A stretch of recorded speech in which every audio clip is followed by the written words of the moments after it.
Hello friends, welcome back to my channel grow with Shreya. আজকে আমার শাশুড়ি মায়ের গানের স্কুলে কিছু বান্ধবীরা আসবে, 7-8 জন মতো আসবে। তো আমরা ঠিক করেছি রাত্রিবেলা ওদের জন্য চিকেন করব আর ফ্রাইড রাইস করব। বাট চিকেনের কী রেসিপি করব সেটা আমি তোমাদের সাথে শেয়ার করব পরে। তো এখন আমাদের অনেক কাজ বাকি আছে। ফ্রাইড রাইসের জন্য চাল ভেজোতে হবে, তারপরে তার জন্য গাজর বিনস কাটতে হবে, ভাজতে হবে সেগুলো, ঠিক আছে। আর চিকেনটাকেও একটুখানি 2-3 ঘন্টা আগে আমাদের, ঠিক আছে, দই দিয়ে, টক দই দিয়ে, তারপর আদা রসুন দিয়ে করে রাখবো, ঠিক ম্যারিনেট করবো। তো এবার চলো, অনেক কাজ বাকি আছে, স্টার্ট করে দিই কাজ। আর যখন যা যা করবো সব তোমার সাথে শেয়ার করবো আজকে। ওকে, তো চলো, বাই বাই। আগে ফার্স্টে দই দিলাম, ঠিক আছে। এরপর কি দেবো না, রসুনটা দে। আচ্ছা, আমাদের এখানে 2.5 কেজি রয়েছে, তাই তো মা? হ্যাঁ হ্যাঁ। তাহলে 2.5 কেজি মাংসের জন্য তাহলে আমরা ক চামচ রসুন দেবো? 2.5 চামচ লাগবে, কিন্তু অত ভর্তি করো না, বুঝলি? আচ্ছা চামচটা আচ্ছা, ঠিক আছে। দি এটা দিয়ে দিই। হ্যাঁ হ্যাঁ, এটাকে 1 চামচটা পুরো। হ্যাঁ হ্যাঁ, 1 চামচটা পুরোটা ভর্তি করে হলো আর কি। আচ্ছা, হবে নাকি? আর একটু দিয়ে দেবো। হ্যাঁ, একটুতে দেখো, আর দিয়ে দে, আদা দে।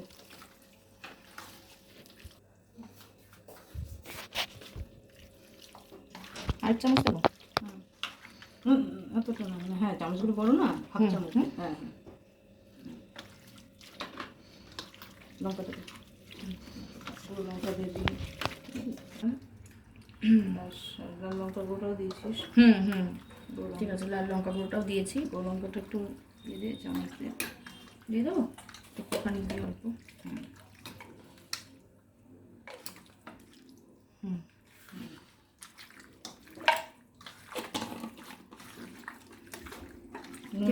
দু চামচ পর দিয়ে দে। ঠিক আছে। না, আগে 2 চামচ দিয়েছি, ঠিক আছে, 3 চামচ হলো তাহলে। আচ্ছা, একটা দে। ঠিক আছে, অনেকই লাগবে। হ্যাঁ ঠিক আছে, এটা তো ছোটো চামচ তো, রোজেরটাতেই 2-3 চামচ লাগে, বুঝলি? রোজের যে করি আমরা, ঠিক আছে, মানে রান্না আর কি, মাছটা যে করি। ঠিক আছে, এটা এখন থাকুক তাহলে। কমপ্লিট। তুই গাজরটা ই করে নে, ভেজে নে।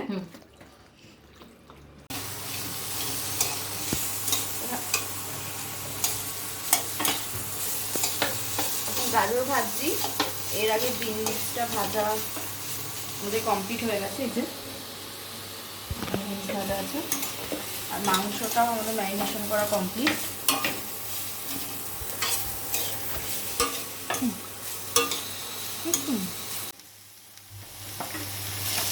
গাজরের মধ্যে আমরা কড়াইশুঁটিও দিয়ে দিয়েছি কিছুটা, একসাথে ভালো লাগবে ফ্রাইড রাইসে। তাড়াতাড়ির জন্য বেশি ভাজতে হবে না কড়াইশুঁটিটা, কারণ আমরা ফ্রাইড রাইসটা তো ইয়েতে করবো, তো রাইস কুকারে করবো, তো ওখানে সেদ্ধ হবে সব কটাই। তো ওই জন্য জাস্ট গাজর, বিনস, কড়াইশুঁটি সবই একটু একটু করে ভেজে রাখছি, ঠিক আছে, হালকা করে।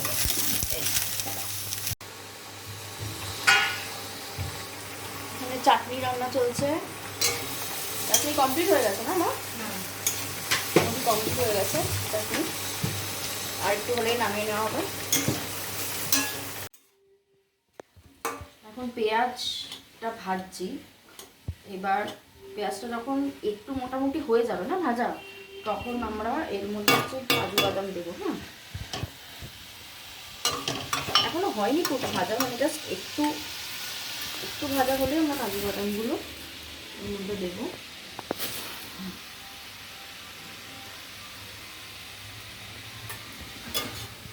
একটু নাড়াচাড়া করবো,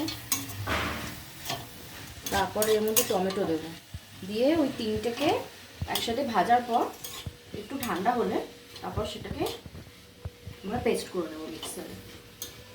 মানে এই পেস্টটা দিয়ে আর কি মাংসটা হবে, ঠিক আছে।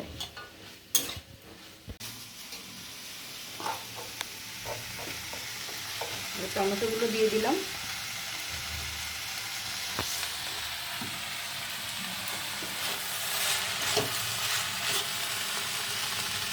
গ্যাসটা একটু বাড়িয়ে দিয়ে একটু ভালো করে ভাজবো পুরোটা।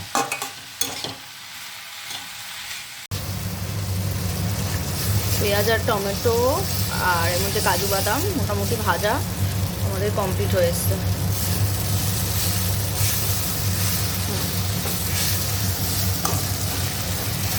এবার আমরা এটাকে ঠান্ডা করতে দেবো, একদম ঠান্ডা হয়ে এলে তারপরে পেস্ট করবো।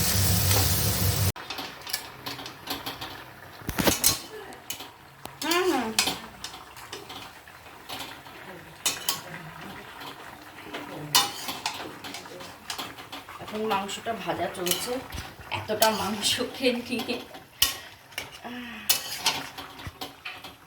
অনেকটা মাংস, তাই জন্য একটু নাড়তে অসুবিধা হচ্ছে। ঠিক আছে, চেষ্টা করছি।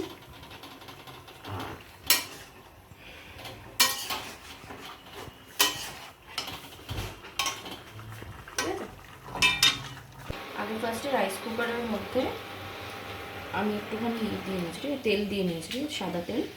এবার হচ্ছে ঘি দিচ্ছি, 2 চামচ মতো ঘি দিচ্ছি। গরম হয়ে গেছে, এবার আমি এগুলো দিয়ে দিচ্ছি, গরম মশলাটা, দারচিনি, ছোটো এলাচ, গোলমরিচ, এগুলো দিয়ে দিলাম সব। গরম মশলাটা নাড়াচাড়া করে নিচ্ছি একটু। এরপর আমি দিয়ে দেবো হচ্ছে চালটা।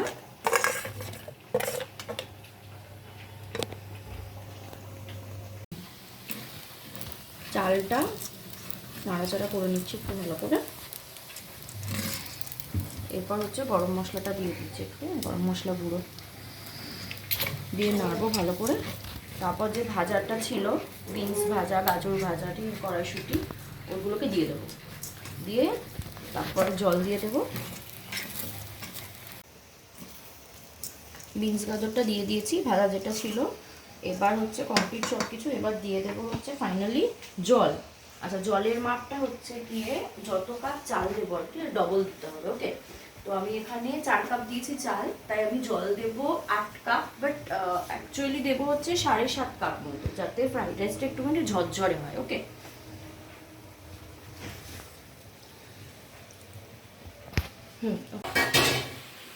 কমপ্লিট হয়ে গেছে সব কিছু দেওয়া। ঠিক আছে, নুন দিয়ে দিয়েছি। এবার আমি ঢাকনাটা আটকে দেব।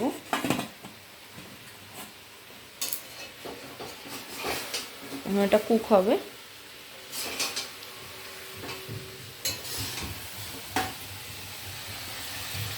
মাংস হচ্ছে এদিকে ভাজা হয়ে এসছে প্রায় অনেকটা।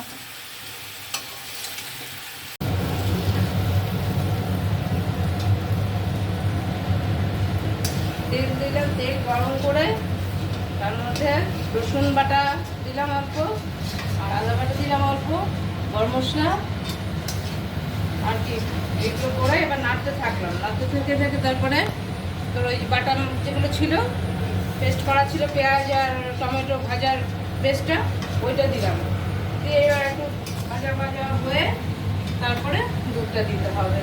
একটু ভাজা হোক এটা। মশলাটা মনে হয় কষা হয়ে এসছে। এবার এবার আস্তে আস্তে করে দুধটা দেব। 1 কাপ অন্তত দুধ দিয়ে দিতে হবে।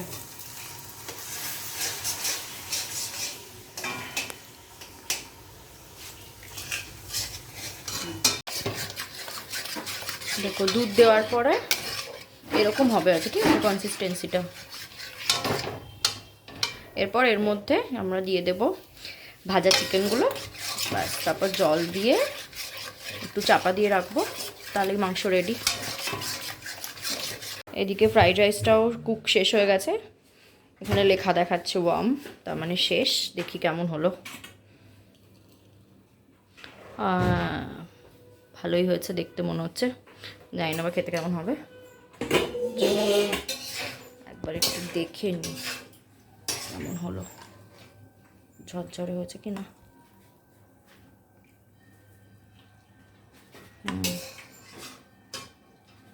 ঠিকই আছে। ওকে, চলো, এটা একবারে ফ্রাইড রাইস হলো। এখনো বসাতে হবে নেক্সট টাইমটা। ফাইনাল টাচ দেওয়া হচ্ছে এখন। ফাইনাল টাচ নয়, এটা করাই হচ্ছে। এতক্ষণ ধরে যে আর কি, ঠিক আছে, মাংস ভাজছিল, ঠিক আছে, সব কিছু করছিল, এই যে তিনি এখন এই যে চলছে। এখন প্রায় হয়েছে। এবার হচ্ছে জল দিয়ে আমরা হচ্ছে চাপা দিয়ে দেবো, তাহলেই শেষ। মাংসটা হচ্ছে, ঠিক আছে, জল দিয়ে দিয়েছি, তার মধ্যেই চট করে একটুখানি সাজগোজ করে নিলাম। ওকে, তো এখনও আসেনি কেউ, এবার আসবে হয়তো ওরা, হয়তো তার আগে সেজে নিয়েছি একটু ওপরে। ওকে চলো, আবার যখন ওরা আসবে তখন আবার দেখাবো তোমাদের। বাই। কটা দিন দেখতে সবে হয়েছে, আগে যেরকম ছিলাম খেতাম, অল্প খেলে গেলেও খেতাম। এই যে সবকিছুর মধ্যে টেবিলে বসো না, তাহলে সুবিধা হবে। সব গোল হয়ে বসে অসুবিধা হচ্ছে না। বললে তো হবে না, অসুবিধা তো ছাড়ি না ছাড়ি নেই। না হ্যাঁ বলো, কেমন লাগছে? ভালো লেগেছে তোমাদের? দারুণ দারুণ হয়েছে, খুব ভালো হয়েছে। না না, আমি এখন এই সোনালি যারা সোনালি ভালো আছে। আমাকে একটু দে অল্প বেশি। সবাই গেল এই মাত্র, এবার খেয়ে নেবো আমরা। আজকে অনেক কাজ হয়েছে, সকাল থেকে টায়ার্ড আছি আমরা সবাই, তো তাড়াতাড়ি খাওয়া দাওয়া শেষ করব। ওকে চলো তাহলে, টাটা, আবার দেখা হবে তোমাদের সাথে নেক্সট ভিডিওতে। আর আমার এই ব্লগ যদি তোমাদের ভালো লাগে তাহলে প্লিজ লাইক করে দিও, শেয়ার করে দিও, আর আমার এই চ্যানেলটাকে সাবস্ক্রাইব করে দিও। টাটা, আবার দেখা হচ্ছে নেক্সট ভিডিওতে। বাই।